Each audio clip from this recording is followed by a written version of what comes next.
Seigneur Dieu et Père, on va te demander de mettre ta main toute puissante et bénissante sur nous, afin que nos cœurs et nos âmes puissent littéralement s'ouvrir sur ce commandement. Mais pas plutôt juste le commandement cérébral, mais qui s'éveille plus dans nos entrailles, dans nos cœurs, afin qu'on puisse saisir toute l'étendue, la profondeur, Père, de ce commandement. Et c'est au nom de ton Fils Jésus qu'on prie. Amen. Alors, tu ne voleras pas. Qui est un voleur ce matin? Levez la main. Qui est un voleur ce matin? Levez la main. Vous êtes tous des voleurs et je vais vous le prouver. La dernière fois que vous avez fait votre épicerie, avez-vous pris un raisin pour le goûter?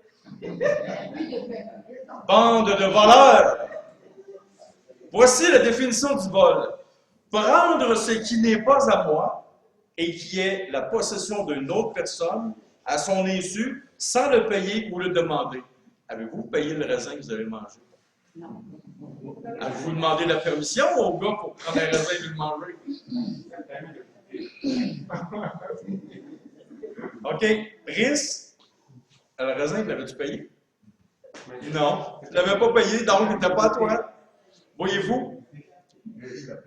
Le vol, on peut dire ce qu'on veut, mais la réalité, c'est que c'est ça. La réalité, c'est que c'est... Mais là, je ne ferai pas un plat avec un raisin que vous avez pris. OK? Parce que moi aussi, j'y goûte. Mais ça n'entraîne. C'est tellement grand, tu ne déroberas point. Et on va le voir. OK? C'est juste de prendre conscience. C'est juste de prendre conscience. Je me suis développé une technique aussi pour les raisins pour savoir s'ils sont bons ou pas. Fait que vous viendrez me voir après. Des fois, j'ai tenté, j'ai envie d'écouter, mais je me calme. Parce que ma conscience me dit, oh. Ah, mais Maxi, il s'en rendra pas compte. Ou bien IGA, ça. Ouais, mais écoutez, 1 million de raisins, ça en fait des livres de raisins. Un raisin à Brice, un raisin à moi, un raisin pour Quentin, un raisin pour Gilbert. Ça en fait des raisins au bout de l'année. Ah, ça fait plus qu'une gramme de raisin. Mais bon, la définition du vol, c'est prendre ce qui n'est pas à moi et qui est la possession d'une autre personne à son insu, sans le payer ou le demander. J'aimerais, s'il vous plaît, qu'on tourne dans Éphésiens chapitre 4, versets 27 à 28. 27 et 28. Éphésiens chapitre 4, versets 27 et 28.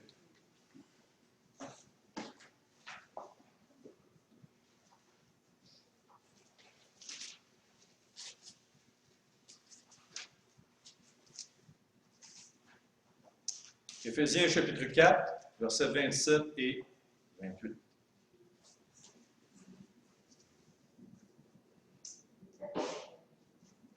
Et ne donnez pas accès au diable,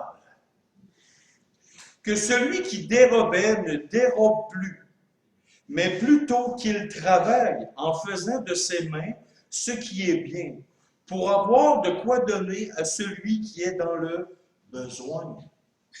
Quand j'étais jeune, avant d'être chrétien, j'étais un voleur. Je n'étais pas un ange. Je ne faisais pas juste ça. J'étais un grand voleur. Je pouvais voler n'importe quoi. Je n'étais pas un kleptomane. Je n'étais pas en train de me dire « faut que je vole, faut que je vole, faut que je vole ». Non, j'étais attiré vers quelque chose. Pas parce que ça, c'était... Non, c'était payant. Ma spécialité, c'était les cabanons. J'allais chez les gens. Les cabanons.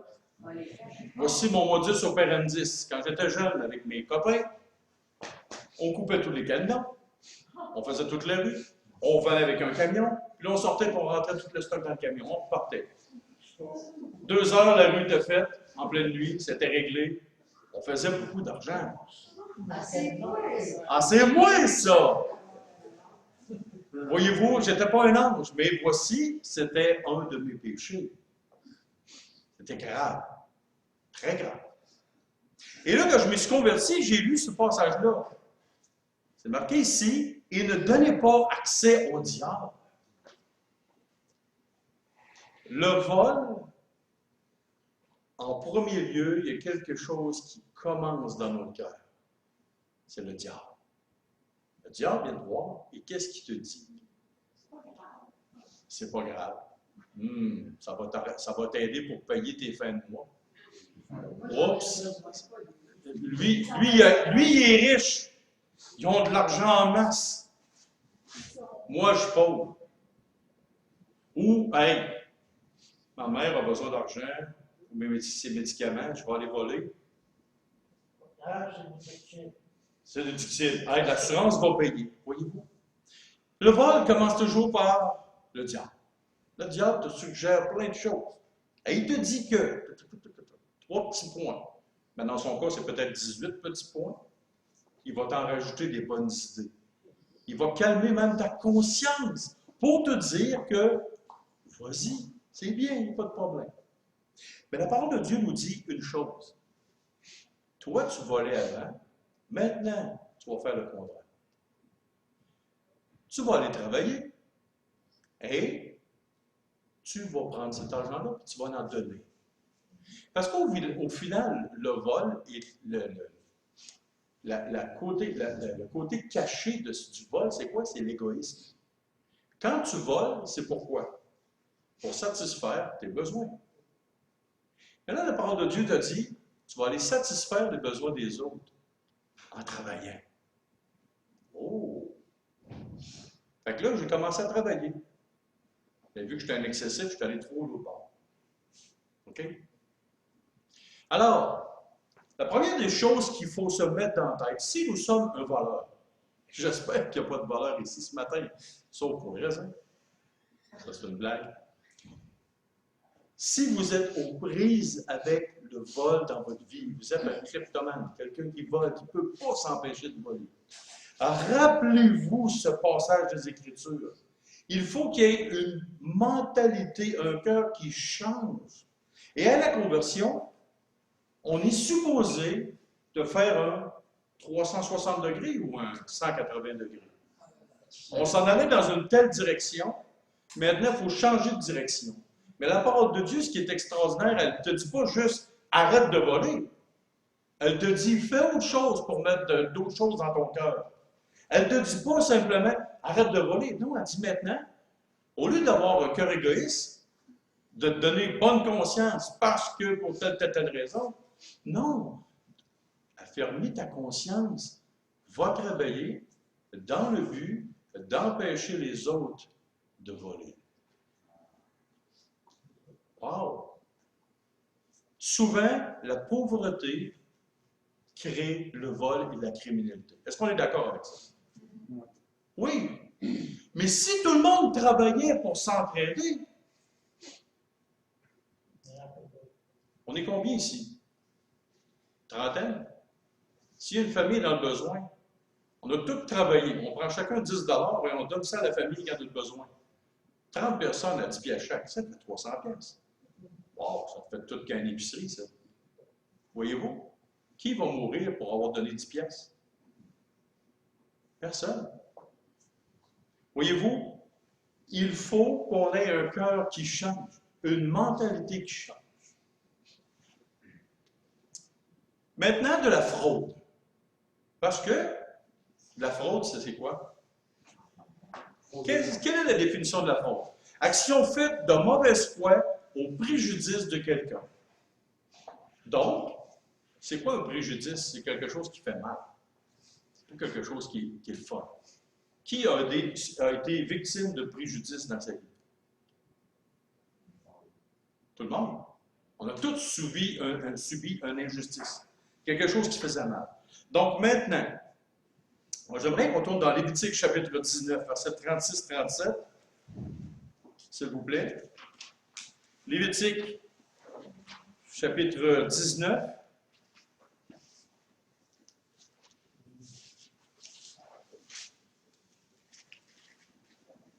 Versets 36 et 37.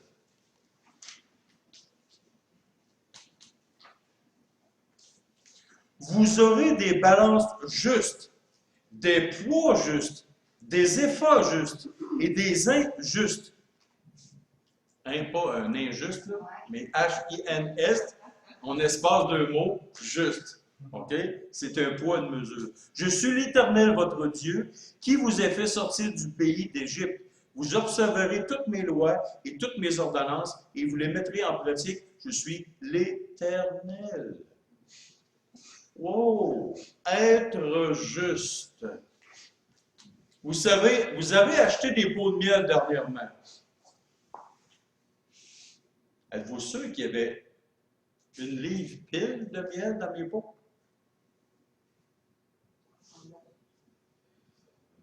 C'est pas marqué sur le pot. C'est pas marqué sur le pot.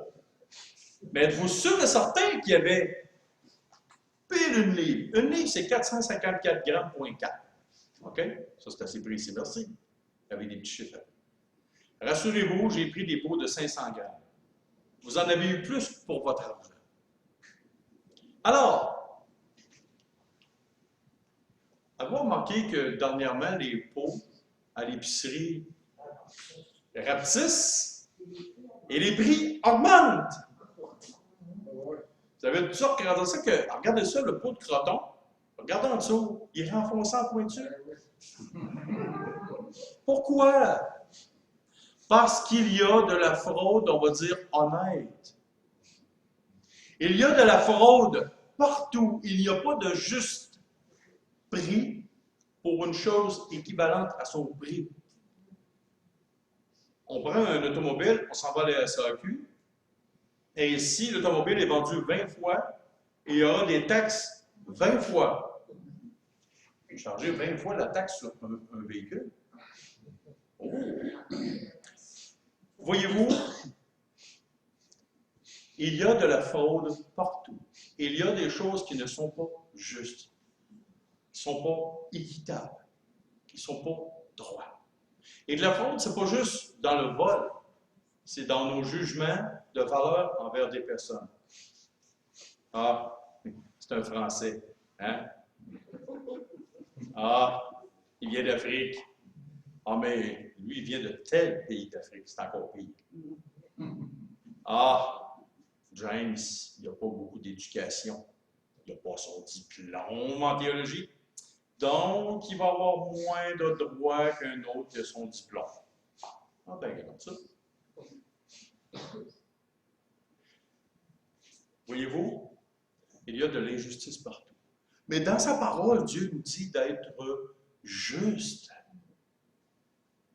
Dans quoi? D'avoir des balances justes, des poids justes, des efforts justes, des injustes. Ça veut dire partout, dans tous les aspects de notre vie. Quand Dieu nous dit tu ne déroberas point, tu ne voleras point, on parle de fraude aussi. Il faut être équitable et juste dans tout ce que nous faisons, dans tout ce que nous disons. J'aimerais tourner dans 1 Thessaloniciens, chapitre 4, versets 1 à 12. 1 Thessaloniciens, chapitre 4, versets 1 à 12.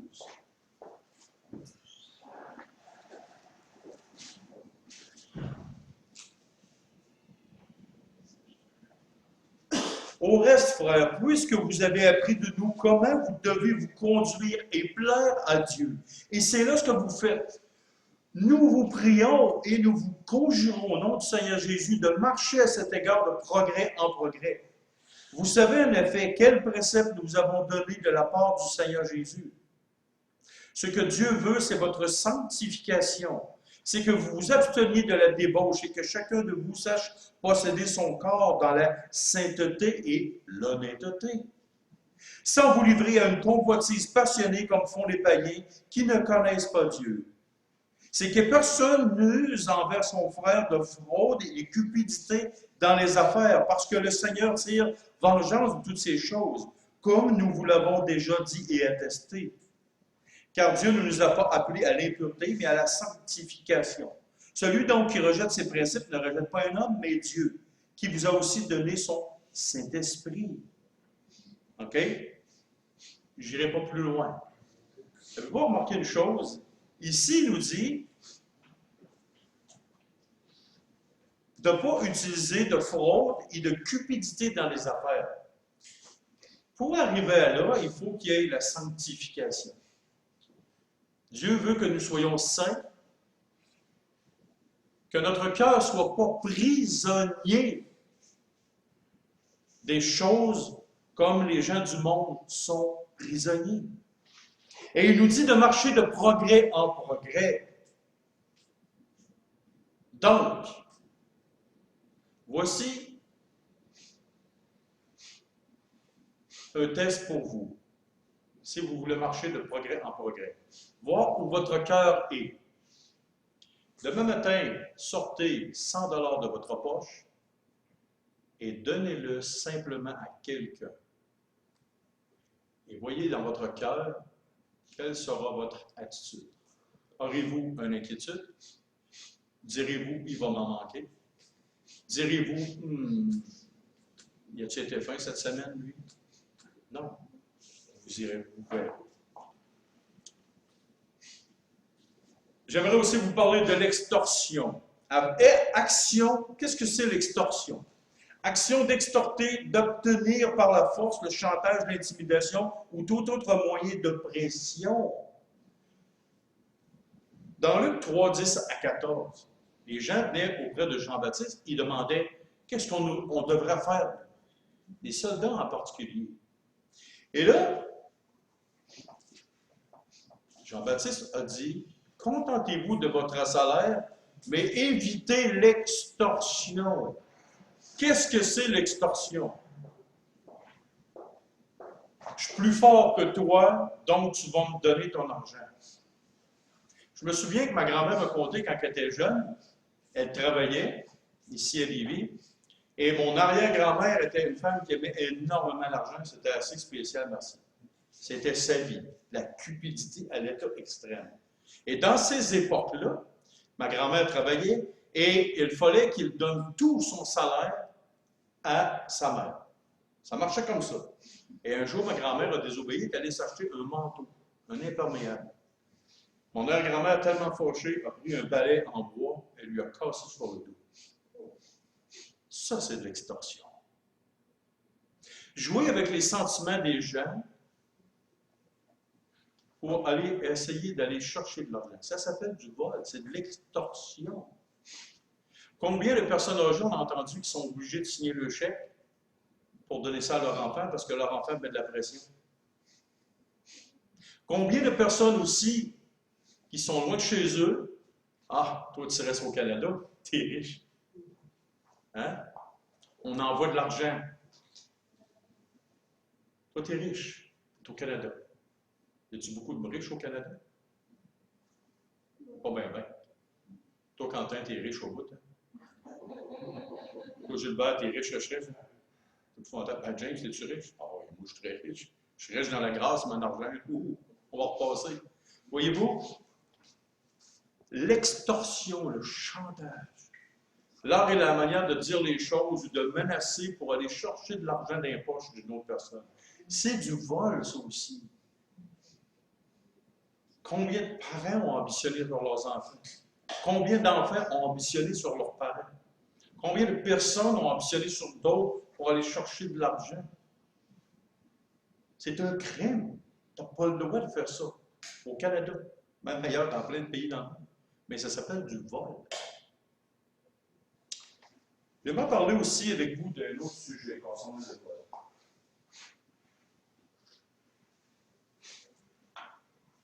Le vol de temps. Qu'est-ce que le vol de temps? Il y en a-tu que c'est la première fois qu'ils entendent parler de ça, du vol de temps? Est-ce qu'on peut voler le temps? Oui! Voici, qu'est-ce que du vol de temps? Du vol de temps, c'est que tu es à ton travail, télétravail à la maison ou à l'extérieur dans une usine ou peu importe. Tu as pris un engagement envers ton employeur. 35 heures pour ceux qui travaillent au gouvernement, d'autres endroits c'est 37h30, d'autres c'est 40 heures, d'autres c'est 50 heures, ça dépend de l'entreprise, puis des choses comme ça. Vous avez pris un engagement de travailler, exemple, 40 heures par semaine. Et vous êtes payé pendant ce 40 heures-là. Est-ce que vous êtes d'accord avec ça? Si, exemple, vous aviez engagé une personne chez vous et que vous lui donnez, je ne sais pas, 40, 50, 60, 100 pièces à l'heure, dépendamment, et que la personne qui est en train de travailler chez vous à 100 pièces à l'heure sort son téléphone cellulaire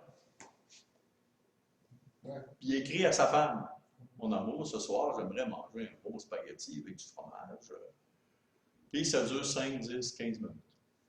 Qu'est-ce que vous allez lui dire? « Wow, ton 15 minutes, on va te couper ton 25 piastres. » Est-ce que vous auriez le droit de dire ça? Je te paye 100 piastres à l'heure, tu en prends 15 pour jaser sur ton cellulaire.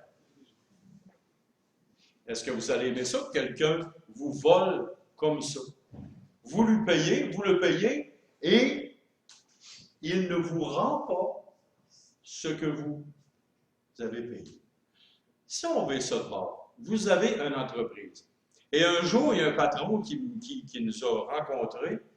Il dit, là, les gars, qu'est-ce qu'ils faisaient? C'est que le break finissait, ils s'en allaient à leur poste de travail, mais ça prenait 5, 6, 7 minutes. On dirait qu'il y avait de la malaise sur le plancher. Il y avait de la misère à retourner à leur poste de travail. Et la malaise n'existait pas pour aller au break. Il allait très, très vite. Il y en a même qui étaient même en avance sur le break. La cloche était sonnée, il était déjà rendu dans la cafétéria. Mais en sortant du break, il y avait de la malaise. Hein? Le boss, il avait mis de la malaise sur le plancher. Et là, c'était collant. Il y avait de la misère à s'en aller. Et là, l'employeur a fait venir tous les employés. Et c'est quelque chose que j'ai vécu. Et il disait, écoutez, messieurs, il a sorti sa calculatrice. Il a commencé à calculer. 5 minutes par pause de plus, fois 50 employés, 5 fois 50, ça fait combien? 250 minutes pour la première pause du matin et 250 minutes pour la deuxième pause de l'après-midi. Juste pour une première journée, on a 500 minutes. 500 minutes divisé par 60. Il y en a-tu qui sont bons en mathématiques? 30. La première journée, 30 heures de perte de production. Ou peut-être, calculez-le.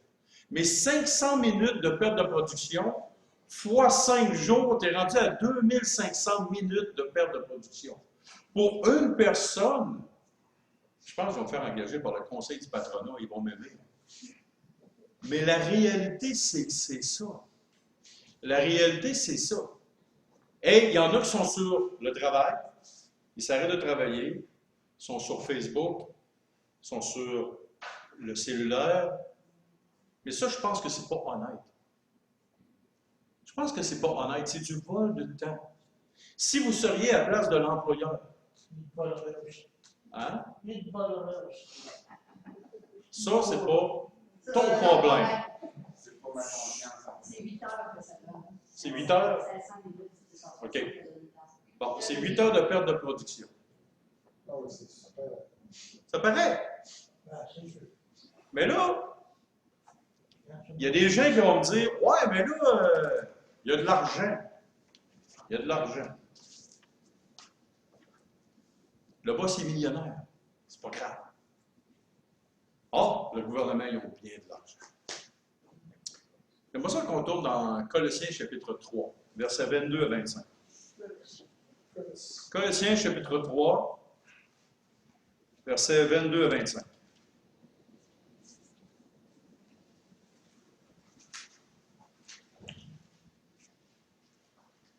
J'ai passé 25 ans de ma vie dans la structure d'acier. J'ai jamais eu de bon patron.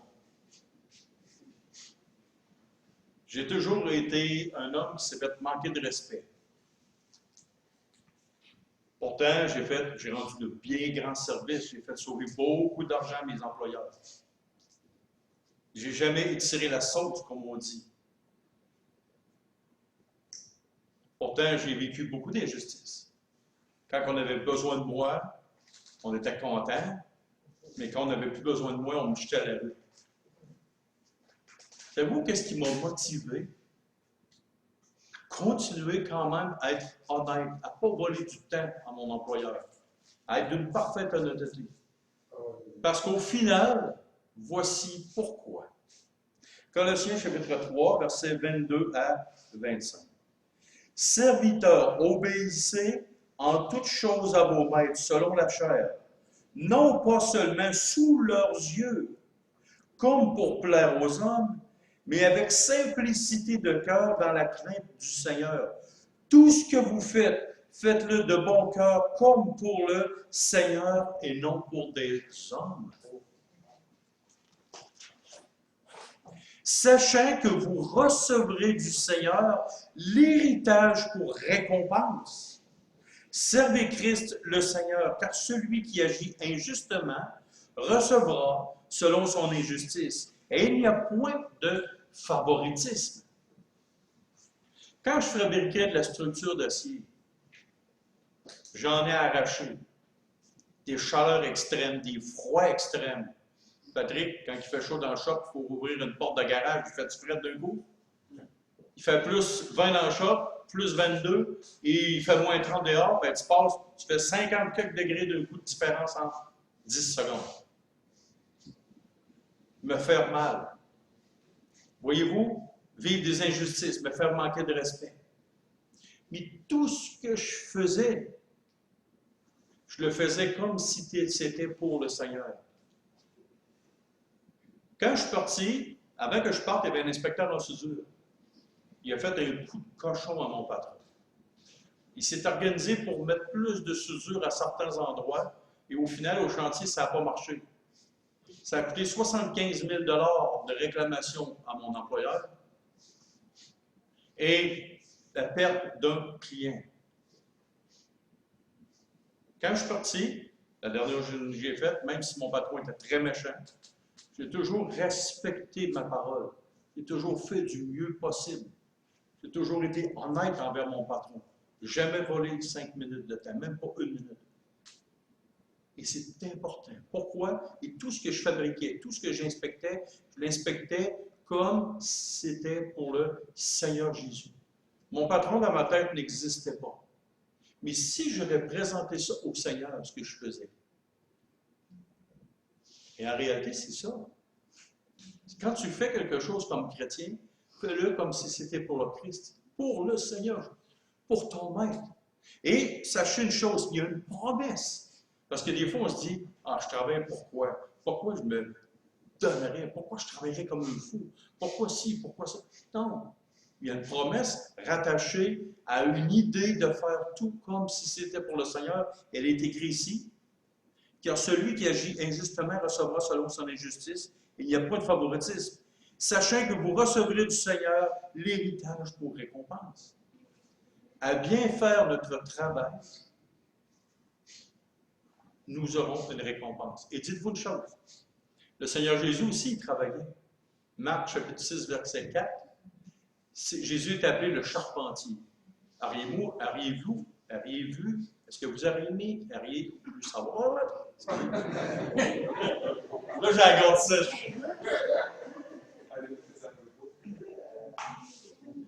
Est-ce que vous aimeriez avoir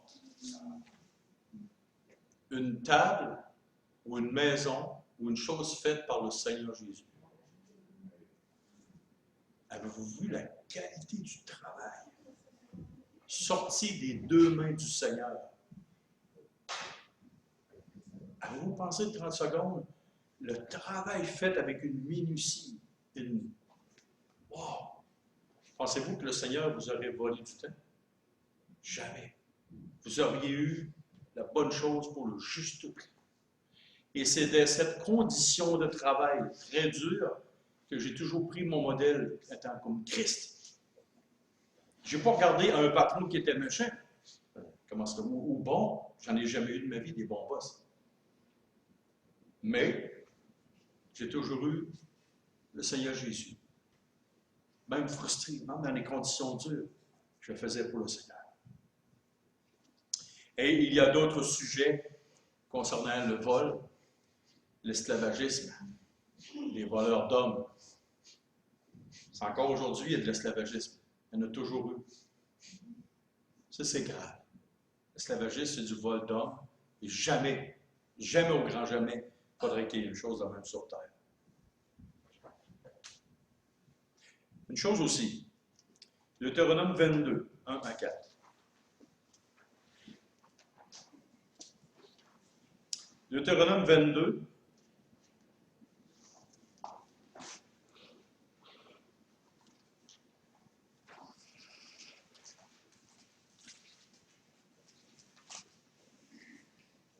À 4. Voici un principe extraordinaire.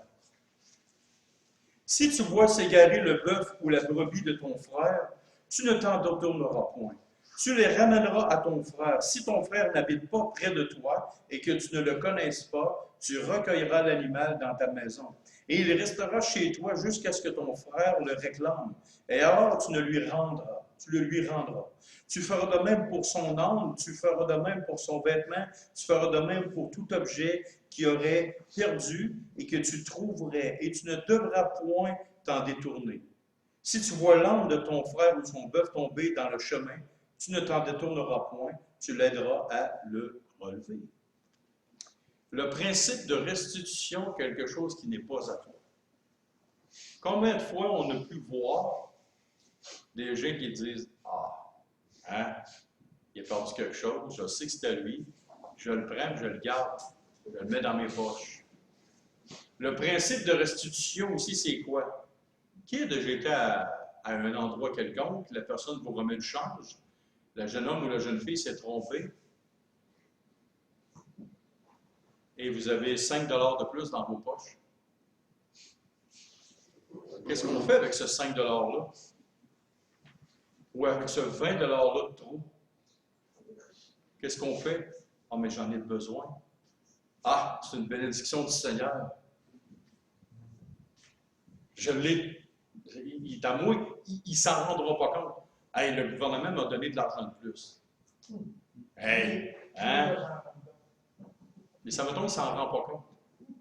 Est-ce qu'on le redonne au gouvernement? Ils sont multimilliardaires. Le principe de restitution, ce qui n'est pas à toi, est-ce que tu vois là, qu'est-ce que tu vas faire? Est-ce que tu vas le prendre? Il y a quelque chose, il y a un témoignage une fois, puis je ne sais pas si cette personne-là était chrétienne ou pas, mais je peux te dire une chose, j'ai halluciné quand j'ai vu ça.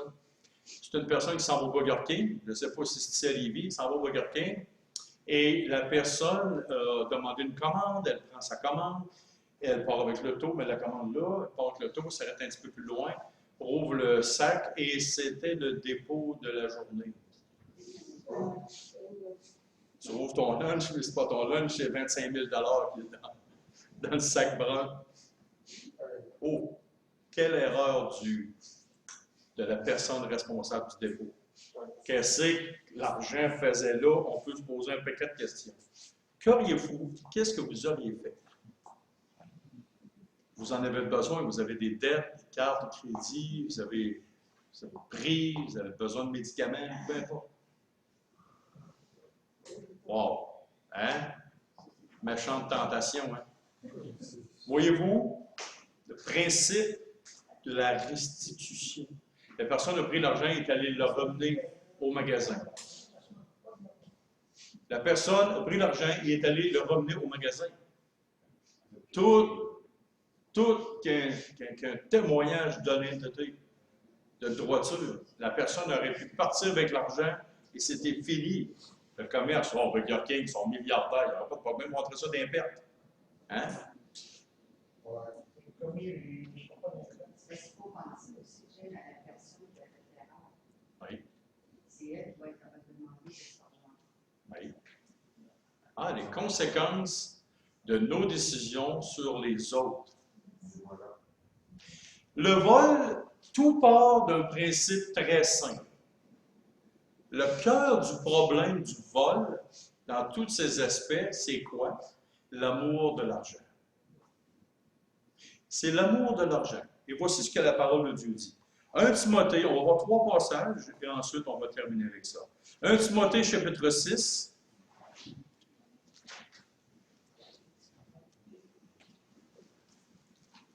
« 1 Timothée, chapitre 6, versets 6 à 10.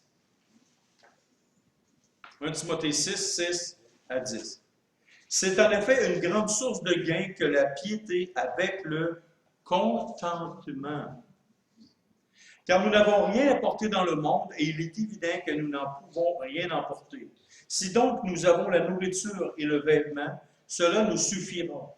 Mais ceux qui veulent s'enrichir tombent dans la tentation, dans le piège et dans beaucoup de désirs insensés et pernicieux, qui plongent les hommes dans la ruine et la perdition. Car l'amour de l'argent est une racine de tous les maux, et quelques-uns, en étant possédés, se sont égarés loin de la foi et se sont jetés eux-mêmes dans bien des tourments. Le cœur du problème du vol, c'est l'amour de l'argent. Allez, je vous raconte une anecdote avec mes abeilles.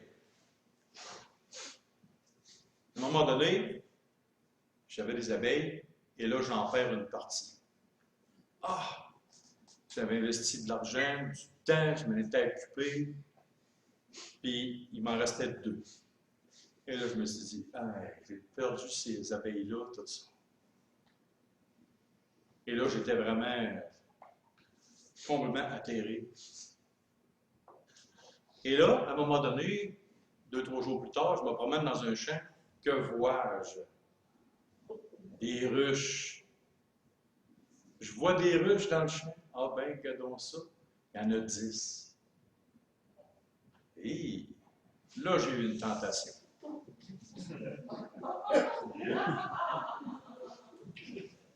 J'ai un trailer, je suis assez fort, il y a des belles ruches là. Ça reste fun, hein? Ça serait pas long. Une petite nuit, t'en vas là, prends les ruches, mets ça dans le trailer, amène ça,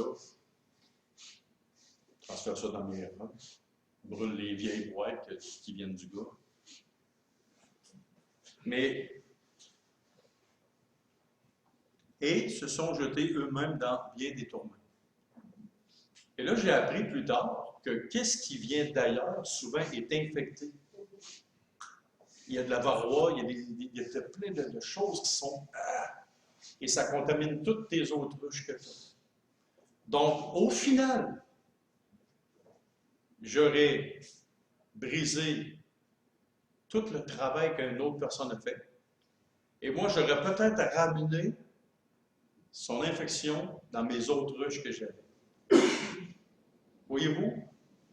Et ma conscience me dit, par le Saint-Esprit, « Wow, fais pas ça, James! » Et savez-vous une phrase qui caractérise tout le monde en prison? Que ce soit en France, en Afrique, aux États-Unis, ici, il y a une phrase qui caractérise tous ceux qui sont en prison. Ils étaient tous sûrs de ne pas se faire pogner. Mais ils se sont tous fait pogner parce qu'ils sont en prison.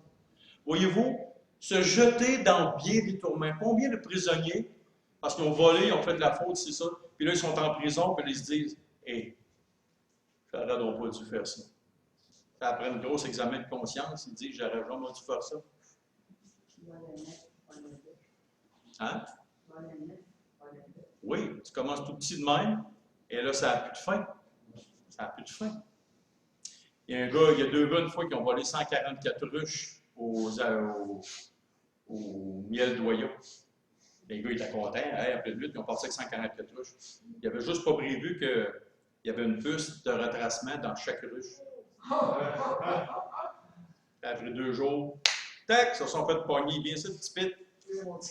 Voyez-vous, il y en a qui ont des ruches, mais ce pas des fous. Hein? Ils savent comment te faire pogner. Fait que voyez-vous comment est-ce que ces gars-là sont dans le tourment? Ah, ils ont voulu faire écouler vite. Tac! C'est fait pogner. L'autre chose maintenant, 2 Timothée 3, 19 à 22. 2 Timothée 3, 19 à 22.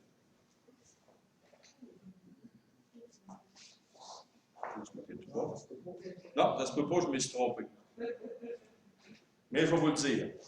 OK? Qu'est-ce que nous voulons être devant Dieu et à quoi nous voulons servir? Ça ne sera pas long, ça termine. Qu'est-ce que nous voulons être devant Dieu et à quoi on veut servir? Parce que si tu commences à voler, peu importe, que ce soit du temps, que ce soit de l'argent, que ce soit une œuvre d'art, que ce soit, peu importe, la fraude, de l'extorsion, tu sers à quoi dans ton environnement Et qu'est-ce que tu es devant Dieu? Veux-tu être un voleur ou un homme de parfaite intégrité?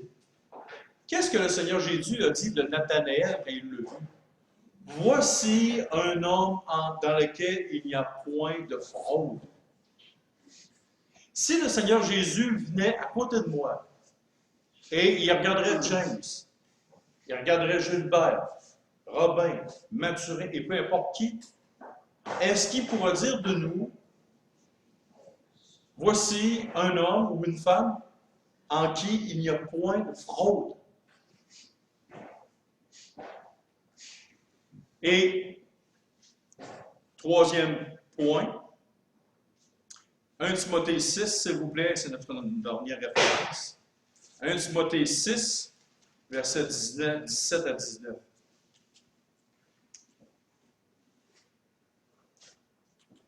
L'amour de l'argent nous fait voler, nous fait extorquer, nous fait faire ci, ça. OK? Devant Dieu, qu'est-ce qu'on veut être et à quoi on veut servir? Et maintenant, pourquoi ne pas mettre nos efforts au bon endroit? Écoutez bien. 1 Timothée 6, 17 à 19.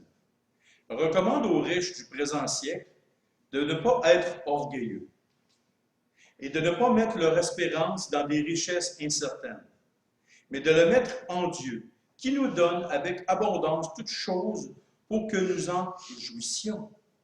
Recommande-leur de faire du bien, d'être riches en bonnes œuvres, d'avoir de la libéralité, de la générosité et de s'amasser ainsi pour l'avenir un trésor placé sur un fondement solide afin de saisir la vie éternelle. Quel est l'effort que vous mettez sur terre à faire ceci et quel est l'effort que vous mettez sur terre à faire de l'argent?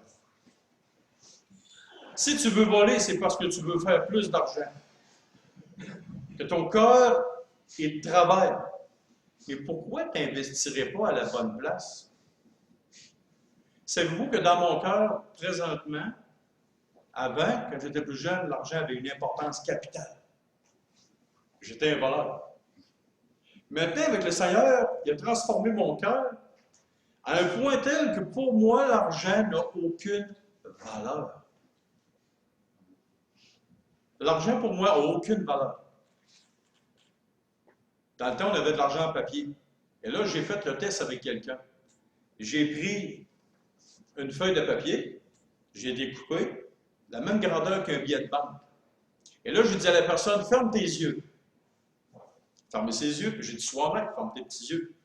Là, j'ai mélangé la vraie pièce, j'ai mélangé aussi le bout de papier. Et là, j'ai dit, touche. La personne fermait ses yeux, dans le temps que c'était en papier. Puis là, elle n'était pas capable de savoir la différence entre le bout de papier et le vrai billet de banque. Et là, je dis à cette personne-là, voici ce que ça devrait être dans ton cœur. L'argent ne devrait avoir aucune valeur dans nos cœurs. Ce qui devrait avoir de la valeur dans nos cœurs, c'est quoi? C'est ceci. De faire du bien avec notre argent, d'être riche en bonnes œuvres avec notre argent, d'avoir de la libéralité avec notre argent, d'avoir de la générosité avec notre argent, et de s'amasser ainsi pour l'avenir un trésor placé sur un fondement solide. J'ai décidé de me ramasser des rires collectifs célestes. Hey! Puis là, en plus de ça, là, il y a de l'intérêt. Puis pas à part de ça. Si tu investis sur terre, si tu attaches ton cœur à l'argent, si tu t'en vas dans la voie du vol ou de la fraude, ou aussi de l'extorsion, qu'est-ce qui va se produire? Au final, quand tu vas mourir, ou avez-vous connu combien il y en a des vieux qui ont bien de l'argent, mais ils sont trop malades pour la dépenser? Ils sont coincés. Ils ont de l'argent dans un compte de banque, tu dis ça n'a même pas de bon sens. Et là, ils sont vieux, ils sont dans une chaise roulante, ils ne sont même pas capables d'utiliser. Même pas 10 piastres. Ils ne sont même pas capables de mettre de l'argent dans un autobus pour aller au centre d'achat ici. Ils sont trop malades, ils sont trop vieux, mais ils ont de l'argent, pas à peu près. Voyez-vous, attacher son cœur à l'argent, ça donne rien. Et là, vous allez me dire, ouais, mais l'argent, c'est important, ça nous en prend pour vivre. Ah, mais pourquoi tu ne fais pas confiance au Seigneur qui va toujours ramener de l'argent au moulin? Il va toujours ramener de l'argent au moulin, tout le temps, tout le temps, tout le temps, tout le temps. Occupe-toi d'être quoi? De riche en bonnes œuvres avec ton argent, d'avoir de la libéralité avec ton argent, de la générosité avec de l'argent, et de s'amasser ainsi pour l'avenir un trésor. Occupe-toi premièrement du royaume de Dieu et de sa justice. Et toutes les choses vont être données. Savez-vous quoi? J'ai pris le pari avec Dieu. J'ai testé Dieu. La parole de Dieu dans l'Ancien Testament dit, mettez-moi de la sorte à l'épreuve. J'ai dit, Seigneur, je te fais confiance. J'ai dit, je ne m'occupe plus d'argent, je ne m'attache plus à l'argent, et je te fais confiance pour faire venir de l'eau au moulin. Et il y en a eu de l'eau. Des fois, ça semblait sec dans le tuyau, là, je regardais dans le tuyau, il n'y en a pas beaucoup qui rentrent. Mais l'eau finissait toujours par arriver. Faites ce test-là. Faites ce test-là, cet examen. Et là, vous allez voir une chose, que le Seigneur va s'occuper de vous. Une fois, je pensais que j'avais perdu toutes mes ruches. J'arrive dans le cours, mes ruches n'étaient plus là. J'avais tout perdu. Quand tu dis tout. Il n'y avait plus rien, plus une abeille dans nulle part. Là, j'étais tout triste. J'ai dit, bon, Seigneur, quoi? Si ta volonté que j'aille des abeilles encore une fois, ben, je fais. Fait que, tu te rappelleras bien, mon ancien cabanon, je mettais des boîtes de ruches toutes pilées, tout ça. Toutes mes bourges étaient pilées là, comme ça. À un moment donné, je suis en train de tomber le gazon. C'est quoi ça? Hey, il y avait des abeilles, voyons. Peut-être bien que 2, 3. Regarde ça. Hey! Le Seigneur avait permis qu'il y ait une ruche qui revienne dans mes boîtes, en arrière de mon cabanon, direct dans la maison. À la maison. C'est pas moi qui ai des abeilles, hey, mais vous êtes là. À partir de ce moment-là, oups, là, j'ai remultiplié les abeilles, puis là, j'ai d'autres ruches. Pas des autres ruches, mais d'autres ruches. Voyez-vous, faites confiance au Seigneur. Puis protégez vos cœurs, puis ayez de la générosité, de la libéralité. Honore l'Éternel avec les prémices de tous tes revenus. Et il va mettre quelque chose dans vos greniers. Soyez-en sûrs et certains. Alors, prions. Seigneur Dieu et Père, merci de ta bonne parole. Merci de tout ce que tu fais pour nous. Garde nos cœurs de l'argent. Ouvre notre cœur pour la libéralité. Garde nos cœurs pour le vol sous toutes ses formes, Seigneur. Toutes les tentations, éloigne-les de nous, Seigneur. Apprends-nous à être d'une intégrité, d'une honnêteté parfaite, Seigneur. Et c'est ton Fils Jésus qu'on te demande ces choses, qu'on te prie pour ça. Amen. Amen.